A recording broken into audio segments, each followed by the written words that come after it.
भारतीय अन्य कानूनों में भी इस तरह के कृत्य को दंडनीय अपराध माना गया है। अगर ऐसे कर्मचारी अभी भी बाज नहीं आते हैं तो इनके खिलाफ दंडात्मक कार्रवाई होनी चाहिए। हिंदू मान्यताओं के अनुसार गाय को बहुत ही पूजनीय माना है। गौवंश की सुरक्षा, उनके अधिकारों को लेकर एक बार फिर से लोगों ने विरोध किया। शासन और उनके कर्मचारियों की लापरवाही से आम जनता में फिर से रोष नजर आया व मानवतावाद पर भी सवाल उठ रहे हैं। मानवों की तरह जानवरों के भी अधिकार होते हैं। भारत में कई कानून हैं जो जानवरों के अधिकारों को सुरक्षित करते हैं। नमस्कार, मैं हूं निकिता और आप देख रहे हैं न्यूज़ फॉर इंडिया। आइए जानते हैं क्या है पूरा मामला। शनिवार की सुबह बड़ागांव दसान नगर परिसर में कचरा उठाने के दौरान एक गौवंश के शव को भी कचरे के साथ वाहन में सफाई कर्मियों ने रख लिया। शव को कचरे के साथ रखकर नगर परिसर में घूमते रहे। इसके बाद कुछ लोगों को पता चला तो कचरे में गौवंश के शव के होने की बात उजागर हुई।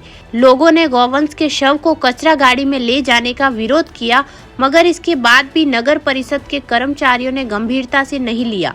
गौवंश के शव को ले जाकर जमुनिया खेरा के पास बने ट्रेचिंग ग्राउंड में फेंक दिया। ऐसे में नगर परिषद की व्यवस्था पर सवाल खड़े हो रहे हैं।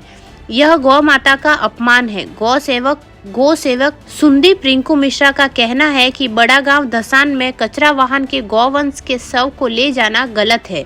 यह गौ माता का अपमान किया गया है। अगर मृत अवस्था में थी तो खाली वाहन में ले जाना था। इस तरह नगर से कचरा उठाने के साथ गौवंश को उठाकर ले जाना उचित नहीं है।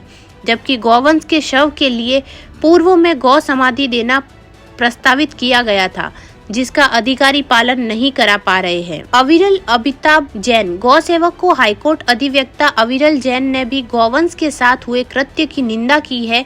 उन्होंने कहा कि मानवों की तरह जानवरों के भी अधिकार होते हैं। भारत में कई कानून हैं जो जानवरों के अधिकार सुरक्षित करते हैं। शासन को ऐसे लापरवाही करने वाले कर्मचारियों पर तुरंत कार्यवाही करनी चाहिए, जिससे आगे ऐसा ना हो। मेरा नाम अविरल जैन है। अविरल जी, अभी कल एक बड़ागांव दसान का एक मामला सामने आया था। गौवंश के शव को कचरे की ट्रॉली में रख के लेके घूमते नगर पालिका के कर्मचारी नजर आए थे। क्या कहेंगे आप इस बारे में? देखिए, ये बहुत ही निंदनीय कृत्य है। इस कृत्य की जितनी निंदा की जाए उतनी कम है।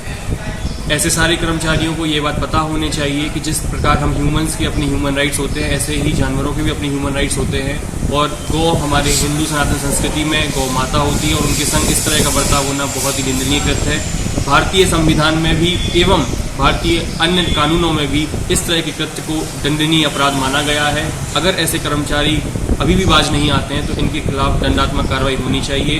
काफ़ी एक्ट है, काफ़ी लॉज हैं और कॉन्स्टिट्यूशन में भी इसके लिए काफ़ी प्रावधान है। इन सब पर शासन प्रशासन को ध्यान देना चाहिए और बड़े अधिकारियों को ऐसे कर्मचारियों पर तुरंत कार्रवाई करनी चाहिए। और अगर वो कार्रवाई नहीं करते हैं तो हम सभी गौ सेवकों के साथ मिलकर इस चीज़ पर जरूर विरोध प्रदर्शन करेंगे।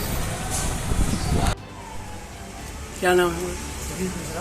मिश्रा जी, ये बताएं जो कल बड़ागांव दसान में नगर पालिका के कर्मचारी गौवंश के शव को कचरा वाहन में लेके घूमते रहे और कचरे के ढेर पे ही उसको फेंक दिया है। क्या कहेंगे आप इसमें? ये अवांछनीय कृत्य है और ऐसे शासन लगभग गौवंश के लिए हित के लिए सोच रही है। माननीय मुख्यमंत्री ने बहुत से आदेश निकाले हैं जिसमें गौवंश संरक्षण के लिए काम चल रहा है और वहीं पे नगर पालिका में गौ माता के साथ इस तरह का अमानवीय व्यवहार हो रहा है। ये अनुचित और गलत है। तो क्या जो लापरवाही करने वाले कर्मचारी हैं सब उन पर क्या कार्रवाई होना चाहिए? सख्त कार्रवाई होना चाहिए। आगे से ऐसा कोई कृत्य ना हो। एक बार टीकमगढ़ में भी कलेक्ट्रेट के सामने इस टाइप की घटना हो चुकी है जिसमें काफ़ी समय तक जाम लगा रहा था।